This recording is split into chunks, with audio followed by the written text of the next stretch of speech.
Welcome to Piece of History. All right, today we're going to dig way back to uncover the secrets of a lost civilization. These guys were, and I'm not kidding, some of the most advanced city builders in all of history. We're talking about the urban planning geniuses of the Indus Valley. So, let me ask you something. Could a city that's 4,500 years old actually be smarter than the one you're living in right now? Yeah, I know, it sounds kind of crazy, right? But what if I told you it might have been cleaner, better organized, just smarter? Well, it might not be impossible.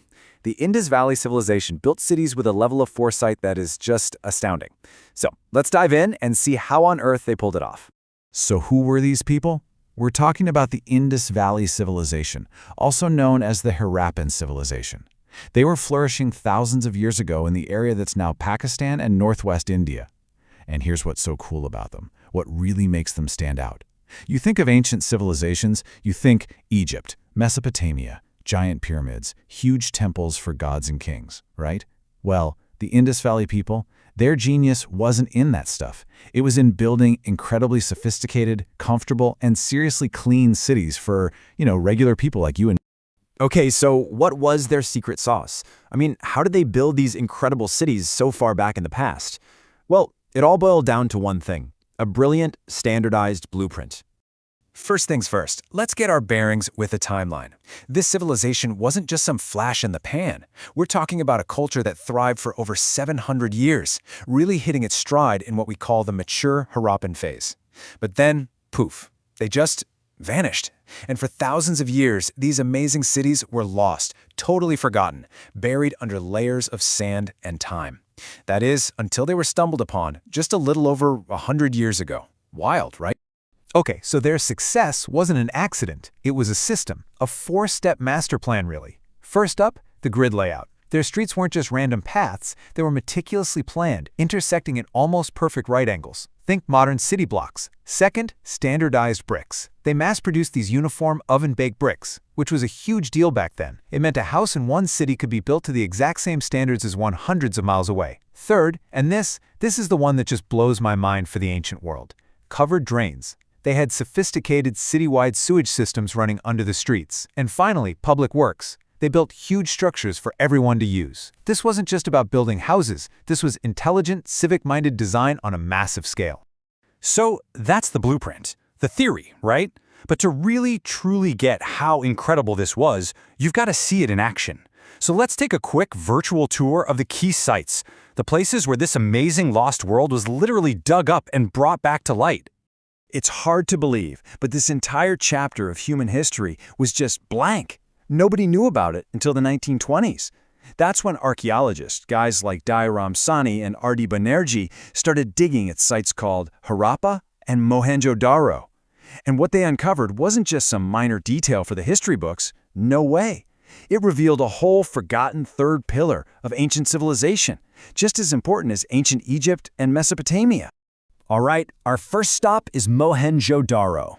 You could call it the crown jewel of the Indus Valley. This place was a massive, sprawling metropolis.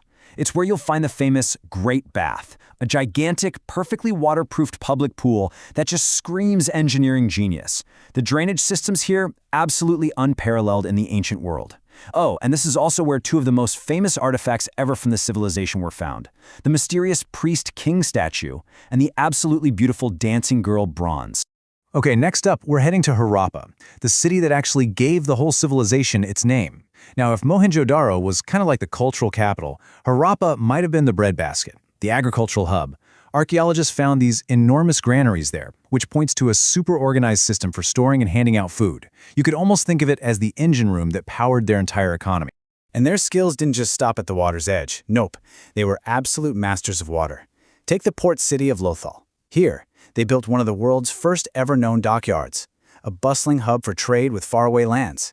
Then you have Dolavira, an island city, where they designed this incredibly clever system of reservoirs and channels to catch and save every single drop of rainwater. Just brilliant. And for our last stop, let's look at sites like Kalibangan and Rakhigarhi. This is where we get a peek into their spiritual side. We found evidence of what looked like ceremonial fire altars, which tells us that rituals were probably a really big deal in their culture. And Rakhigarhi is super important, by the way.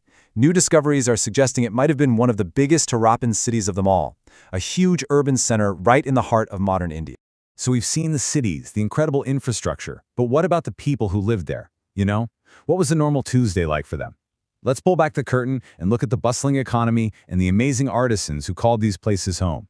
This was no simple, basic economy. It was complex, and it was thriving. In farming, they were using advanced techniques like multi-cropping to get the most out of their land. In industry, oh yeah, they were skilled metal workers. They made incredible beads and jewelry. And the key to it all? They developed standardized weights and measures. That's the bedrock of fair trade, right there.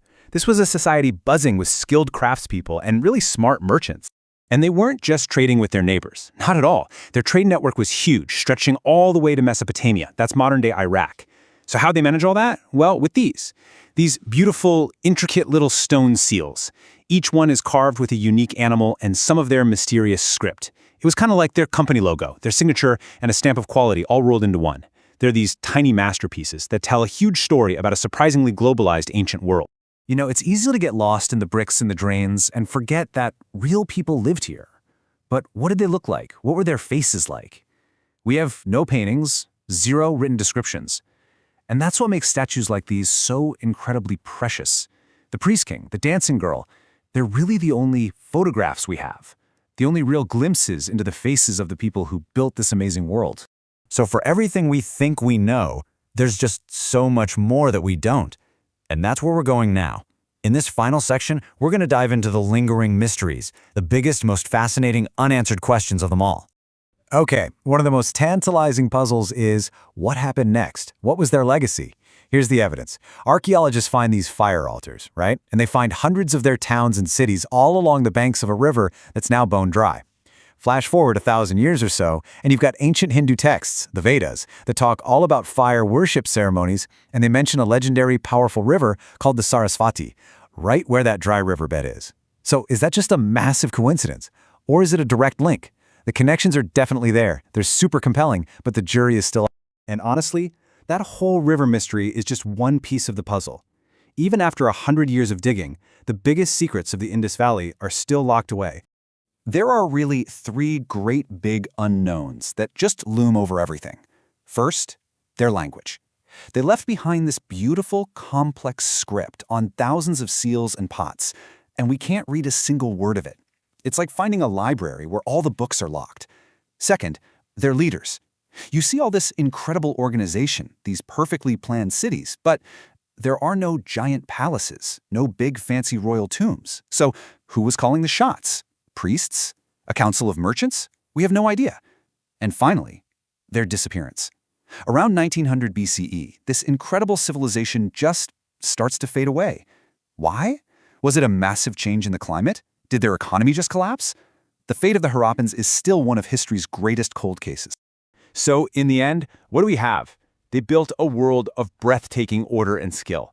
They left us cities that tell us so much about how smart they were. But they also left us a message, written down in their own words, locked in a script that we simply can't crack. What stories are in there? What histories? What did they want to tell us that we still can't hear?